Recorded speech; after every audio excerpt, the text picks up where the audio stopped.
Tandis que les livres d'histoire célèbrent l'âge d'or islamique de la science, des mathématiques et de la culture, ils omettent souvent ce qui est arrivé aux millions de personnes qui ont refusé de se convertir pendant l'expansion rapide des califats islamiques. Les pratiques documentées des empires islamiques médiévaux envers les peuples conquis rendent la guerre médiévale européenne presque miséricordieuse en comparaison. Ce que vous êtes sur le point de découvrir vient de sources historiques écrites par des chroniqueurs arabes eux-mêmes, et pas seulement par leurs ennemis. Ces pratiques étaient des politiques systématiques de conquête qui ont façonné le monde médiéval et effacé des civilisations entières de l'histoire. Du vol systématique des enfants pour créer des armées d'esclaves à la destruction culturelle totale des civilisations anciennes, les califats islamiques ont perfectionné des méthodes de conquête qui allaient bien au-delà de la simple victoire militaire. Ils comprenaient que briser l'esprit des peuples conquis était plus efficace que de simplement occuper leurs terres. L'Empire ottoman, en particulier, a créé l'une des plus grandes opérations systématiques de trafic d'enfants de l'histoire, déguisée en système de collecte d'impôts. Connue sous le nom de devshirme, ou taxe sanguine, cette pratique obligeait les familles chrétiennes des Balkans à céder leurs fils au sultan. Tous les quelques années, les responsables ottomans balayaient les villages chrétiens, sélectionnant des garçons entre 8 et 18 ans en fonction de leur force physique et de leur intelligence. Les parents étaient forcés de regarder leurs enfants être emmenés, sachant qu'ils ne les reverraient jamais. Résister signifiait la mort pour toute la famille. Ces garçons étaient ensuite transportés à Istanbul, convertis de force à l'islam, et soumis à une formation militaire intense conçue pour effacer leurs identités précédentes. Ils étaient interdits de parler leur langue maternelle, de contacter leur famille ou de pratiquer leur religion d'origine. Les plus prometteurs étaient formés comme janissaires, le corps d'infanterie d'élite du sultan. La manipulation psychologique était sophistiquée et brutale. Les garçons étaient enseignés que leur famille chrétienne les avait abandonnés, tandis que le sultan les avait sauvés de l'ignorance. Ils recevaient de nouveaux noms, de nouvelles histoires et une nouvelle loyauté. Beaucoup croyaient sincèrement que tout ce qu'ils avaient, y compris leur nouvelle vie, était dû au système ottoman qui les avait asservis. L'échelle était stupéfiante. Les archives historiques suggèrent qu'entre 1165 et 1826, lorsque le système a finalement été aboli, entre 500 000 et millions de garçons chrétiens ont été enlevés de leur famille. Des régions entières des Balkans vivaient dans une terreur constante de la prochaine collecte. Mais l'ironie cruelle était que ces enfants volés sont devenus la force principale utilisée pour conquérir davantage de terres chrétiennes. Les anciens chrétiens étaient utilisés pour détruire les communautés chrétiennes, créant un cycle auto-perpétué de conquête et de conversion. Le devshirme n'était pas seulement destiné à créer des soldats. C'était une méthode pour briser l'esprit des communautés chrétiennes. En prenant leurs fils les plus forts et les plus brillants et en les transformant en ennemis, les Ottomans ont assuré que la résistance serait à la fois pratiquement et psychologiquement impossible. Les familles ont développé des stratégies désespérées pour protéger leurs enfants. Certains blessaient délibérément leurs fils pour les rendre inaptes à la sélection. D'autres les cachaient dans des zones reculées pendant les périodes de collecte. Mais le système ottoman était minutieux et peu d'enfants échappaient une fois identifiés. Alors que la traite des esclaves de l'Atlantique a duré environ 400 ans, le commerce des esclaves islamiques s'est étendu sur plus de 400 ans, du 7e siècle jusqu'au début du 20e siècle. Les estimations conservatrices suggèrent que 11 à 17 millions d'Africains ont été asservis et transportés vers les terres islamiques. Mais le vrai nombre est probablement bien plus élevé. La traite des esclaves islamiques différait du commerce atlantique d'une manière cruciale et horrible: la castration systématique. Entre 80 et 90% des hommes esclaves destinés au marché islamique étaient castrés, soit avant le transport soit à l'arrivée. Le taux de mortalité de cette procédure était d'environ 90% en faisant essentiellement une condamnation à mort. Les centres de castration du monde islamique étaient des opérations à échelle industrielle. Le principal centre à Aswa, en Égypte, traitait des milliers de garçons et d'hommes chaque année. Ceux qui survivaient à la procédure devenaient des eunuques, marqués à jamais comme moins qu'humains et incapables de reproduction. Ce n'était pas accidentel. C'était une politique délibérée. La loi islamique permettait l'esclavage mais encourageait la libération des esclaves, en particulier ceux qui se convertissaient à l'islam. En empêchant les esclaves de se reproduire, les sociétés islamiques assuraient une demande constante de nouveaux captifs tout en évitant les complications d'une grande population d'esclaves permanents. Les esclaves féminines faisaient face à un destin différent, mais tout aussi brutal. Les plus attirantes étaient sélectionnées pour les harems et le concubinage, tandis que d'autres étaient utilisées pour le travail domestique. Contrairement aux Amériques, où les familles d'esclaves pouvaient se former et se reproduire, l'esclavage islamique était conçu pour empêcher le développement de communautés esclaves. Le système mamelouk a poussé cette politique à l'extrême. Des jeunes garçons principalement du Caucase et d'Asie centrale étaient achetés comme esclaves, convertis à l'islam et formés comme guerriers d'élite. Ces Mamelouks sont devenus si puissants qu'ils ont renversé leur maître et ont gouverné l'Égypte et la Syrie pendant plus de 250 ans. Mais ils ont maintenu le système, en important constamment de nouveaux soldats esclaves plutôt qu'en permettant à leurs propres enfants d'hériter du pouvoir. L'impact économique a été dévastateur pour les régions sources. Des zones entières de l'Afrique ont été dépeuplées par des raids d'esclaves. La guerre constante nécessaire pour capturer les esclaves a détruit les économies locales et empêché le développement. Certaines régions ne se sont jamais remises des siècles de traite systématique des êtres humains. Les chroniqueurs arabes comme Al-Tabari et Ibn Battuta ont écrit froidement sur les marchés d'esclaves et les procédures de castration, les traitant comme des aspects normaux de la vie économique. L'échelle et la nature systématique de ces opérations étaient considérées comme banales par des écrivains islamiques contemporains.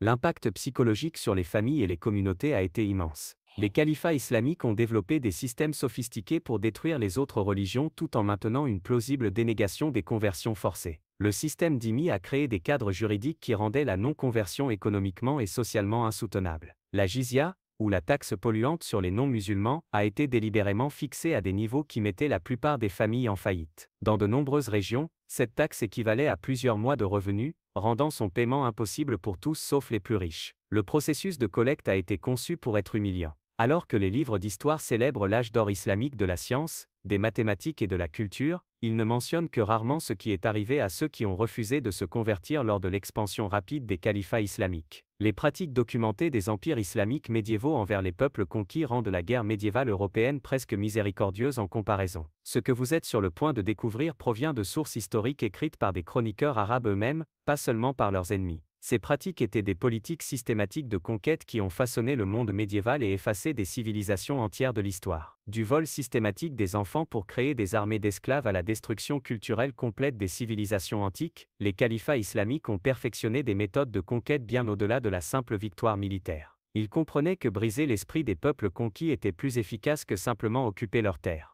L'Empire ottoman a créé l'une des opérations les plus systématiques de trafic d'enfants de l'histoire, déguisée en système de collecte de taxes. Le devshirm, ou la taxe sanguine, exigeait que les familles chrétiennes des Balkans cèdent leurs fils au sultan. Tous les quelques années, des responsables ottomans balayaient les villages chrétiens, sélectionnant des garçons âgés de 8 à 18 ans en fonction de leur force physique et de leur intelligence. Les parents étaient forcés de regarder leurs enfants être enlevés, sachant qu'ils ne les reverraient jamais. La résistance signifiait la mort pour toute la famille. Ces garçons étaient ensuite transportés à Istanbul, convertis de force à l'islam et soumis à une formation militaire intense. Leur identité originelle était effacée et ils n'avaient pas le droit de parler leur langue maternelle, de contacter leur famille ou de pratiquer leur religion. Les plus prometteurs étaient formés comme janissaires, l'infanterie d'élite du corps du sultan. La manipulation psychologique était sophistiquée et brutale. On leur enseignait que leur famille chrétienne les avait abandonnés, tandis que le sultan les avait sauvés de l'ignorance. Ils recevaient de nouveaux noms, de nouvelles histoires et de nouvelles loyautés. Beaucoup croyaient sincèrement que tout ce qu'ils avaient, y compris leur nouvelle vie, leur était dû grâce au système ottoman qui les avait asservis. Les archives historiques suggèrent qu'entre 1165 et 1826, lorsque le système a finalement été aboli, entre 500 000 et 1 million de garçons chrétiens ont été enlevés à leur famille. Des régions entières des Balkans vivaient dans la terreur constante de la prochaine collecte. L'ironie cruelle était que ces enfants volés devenaient la principale force utilisée pour conquérir davantage de terres chrétiennes. Ils devenaient les outils mêmes utilisés pour détruire leur propre communauté, créant ainsi un cycle vicieux de conquête et de conversion. Le devshirm ne visait pas uniquement à créer des soldats. C'était une stratégie pour briser l'esprit des communautés chrétiennes. En prenant leurs fils les plus forts et les plus brillants et en les transformant en ennemis, les Ottomans s'assuraient que la résistance serait impossible, tant sur le plan pratique que psychologique. Les familles ont développé des stratégies désespérées pour protéger leurs enfants. Certaines se blessaient délibérément pour rendre leurs fils inaptes à la sélection. D'autres les cachaient dans des zones reculées pendant les périodes de collecte. Mais le système ottoman était minutieux, et peu d'enfants échappaient une fois qu'ils avaient été identifiés. Le système a créé une demande constante de nouveaux prisonniers. Contrairement aux épouses qui conservaient leur statut tout au long de leur vie, les concubines étaient fréquemment remplacées à mesure qu'elles vieillirent. Cela signifiait que les raids d'esclaves ciblaient spécifiquement les jeunes femmes, dévastant la structure démographique des régions conquises.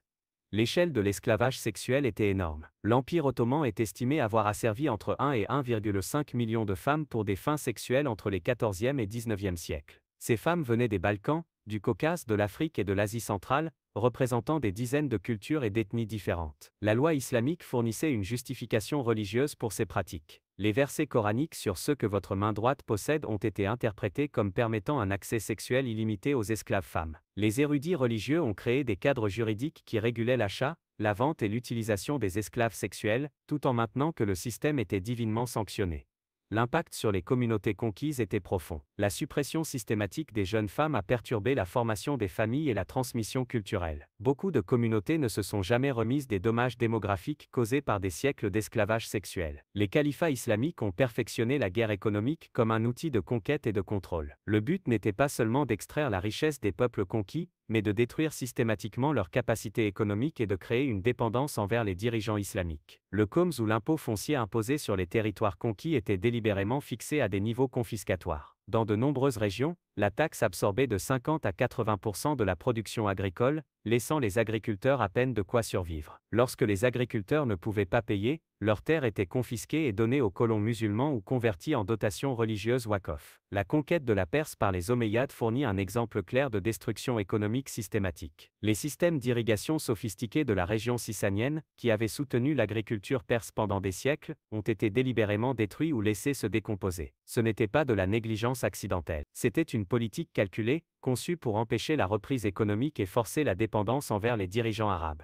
Les demandes dommages comprenaient souvent des quotas de personnes plutôt que de marchandises. Les Nubiens devaient fournir 400 esclaves annuellement au califat fatimide. Les Bulgares devaient fournir de jeunes hommes pour le service militaire. Ces hommages humains ont dévasté les populations locales tout en fournissant au califat un approvisionnement constant en travail forcé. Les restrictions commerciales ont créé un apartheid économique. Les non-musulmans étaient souvent interdits de s'engager dans certains types de commerce ou contraints de payer des taxes supplémentaires sur leurs activités commerciales. Cela a progressivement transféré le contrôle économique aux marchands musulmans et appauvri les communautés non musulmanes. L'effet cumulatif a été l'appauvrissement systématique des peuples conquis. Des régions qui avaient été prospères pendant des siècles sont devenues des arrière-pays économiques en quelques générations d'expansion islamique. Le but n'était pas seulement de conquérir des territoires, mais de rendre la résistance économiquement impossible et de créer des incitations à la conversion à l'islam. Les califats islamiques ne se contentaient pas de conquérir des territoires. Ils effaçaient systématiquement les cultures et les identités des peuples conquis. Cette culture de génocide était si approfondie que des civilisations entières ont simplement disparu de la mémoire historique. La destruction des bibliothèques et des centres d'apprentissage était systématique et délibérée. Quand les Arabes conquirent Alexandrie, ils détruisirent ce qui restait de la célèbre bibliothèque qui avait été le centre intellectuel du monde ancien. Une destruction similaire se produisit à Ctésiphon, la capitale sissanienne,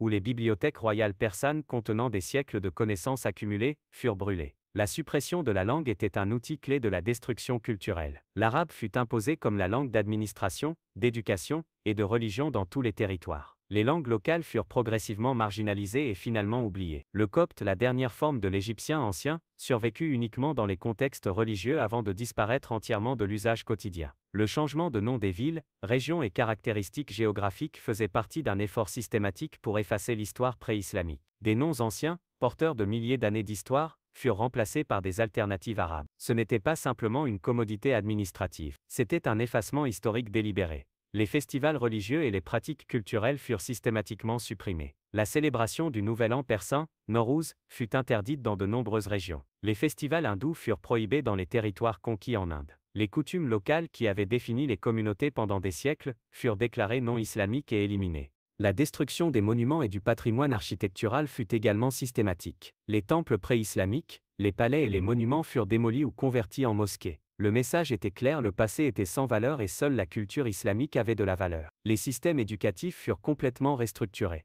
Les écoles traditionnelles, qui avaient transmis les connaissances locales et la culture pendant des générations, furent fermées ou converties en madrasas enseignant uniquement les sujets islamiques. Cela brisa la chaîne de transmission culturelle et assura que les jeunes générations grandiraient ignorantes de leur héritage. Les résultats furent dévastateurs et permanents. La civilisation égyptienne ancienne qui avait survécu aux conquêtes persanes, grecques et romaines tout en maintenant son caractère essentiel, fut complètement effacée en quelques siècles de la conquête arabe. La Perse zoroastrienne, avec ses riches traditions littéraires et philosophiques, fut réduite à l'ombre de son ancien moi. L'échelle de la destruction culturelle était si complète que l'on découvre encore ce qui a été perdu. Les fouilles archéologiques révèlent régulièrement des preuves de civilisations sophistiquées qui furent systématiquement détruites et oubliées. Des chapitres entiers de l'histoire humaine furent effacés par la conquête islamique. Le califat islamique créa l'un des systèmes les plus efficaces de conquête et de destruction culturelle de l'histoire. Leur méthode était si efficace que des civilisations entières ont simplement disparu de la mémoire historique, laissant derrière elles seulement des fragments archéologiques et des références dispersées dans les textes survivants. L'ampleur de la destruction était sans précédent. Des millions de personnes furent asservies, tuées ou obligées d'abandonner leur culture et identité. Les civilisations anciennes, qui avaient survécu à de multiples conquêtes et invasions, furent complètement effacées en quelques siècles d'expansion. La nature systématique de ces pratiques révèle qu'elles n'étaient pas des actes de violence aléatoires ni des malentendus culturels. Elles étaient des politiques calculées, conçues pour briser l'esprit des peuples conquis et s'assurer que la résistance serait impossible. La combinaison de conquêtes militaires, de guerres économiques, de destruction culturelle et d'asservissement systématique a créé un système de domination. Comprendre ces pratiques historiques nous aide à reconnaître les modèles de destruction culturelle qui continuent aujourd'hui. Les méthodes peuvent changer, mais l'objectif reste le même: effacer toute alternative et imposer une seule culture dominante.